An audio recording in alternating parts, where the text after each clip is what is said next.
इस तरह से कवि फाल्गुन माह की सुंदरता का वर्णन करते हुए कह रहा है कि हे फाल्गुन माह, तुम इतने सुंदर प्रतीत होते हो, तुम इतने सुंदर हो कि तुम्हारी सुंदरता मेरे मन को आनंदित कर रही है।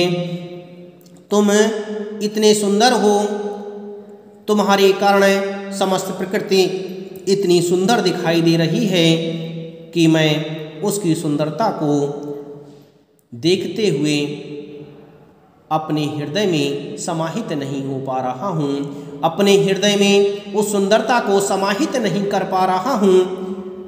आप समस्त दिशाओं में सुगंध को उत्पन्न कर रहे हो। आपके आने से ऐसा लगता है कि जैसे प्रकृति नया जन्म ले रही हो, प्रकृति ने नए वस्त्रों को धारण किया हो।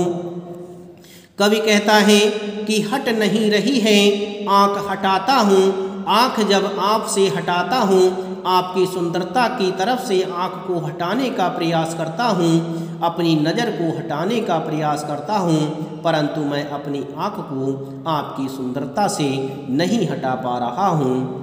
पत्तों से लदी डाल कहीं हरे कहीं लाल, तुम्हारे आने से वृक्षों की डाल पत्तों से पूरी तरह से लद चुकी है। लदने का अर्थ होता है अत्यधिक मात्रा में पत्तों का होना। तुम्हारे आने से पत्तों की डाल पूरी तरह से सज चुकी है, वृक्षों की डाल पत्तों से लद चुकी है और पत्ते कहीं पर हरे दिख रहे हैं और कहीं पर लाल रंग के दिख रहे हैं। कहीं पड़ी है उर में, ऐसा लग रहा है कि जैसे कहीं पर पड़ी हुई है उर। उर कहते हैं हृदय के लिए। आपके हृदय में पड़ी हुई है मंद गंध, मंद गंध माने सुगंधित, पुष्प माने फूलों की, माला माने माला। और कहीं लगता है कि जैसे आपके हृदय पर सुगंधित फूलों की माला पड़ी हुई है।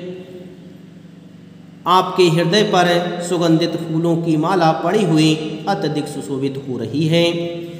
पाट पाट शोभा श्री पट नहीं रही है। पाट पाट अर्थात जगह जगह पर शोभा श्री बिखरी हुई है, पट नहीं रही है अर्थात हर जगह शोभा ही शोभा दिखाई दे रही है। पट नहीं रही है, समा नहीं पा रही है, समाहित नहीं हो रही है। उस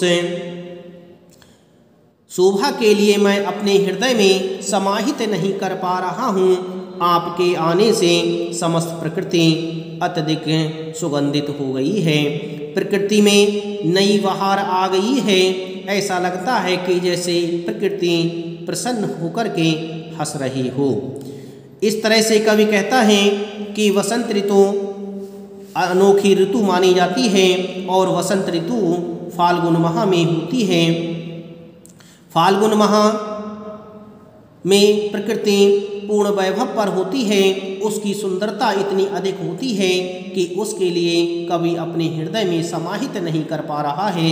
वह इतनी सुंदर लग रही है कि कवि कहता है कि मैं उसे अपने हृदय में समाहित नहीं कर पा रहा हूँ।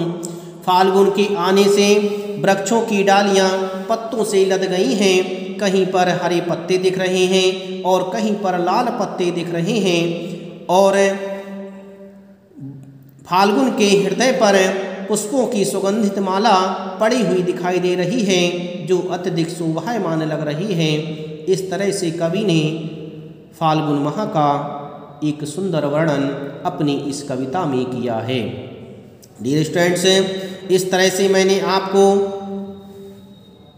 सूर्यकांत त्रिपाठी निराला द्वारा लिखित उत्साह और अट नहीं रही है कविता के लिए पढ़ाया।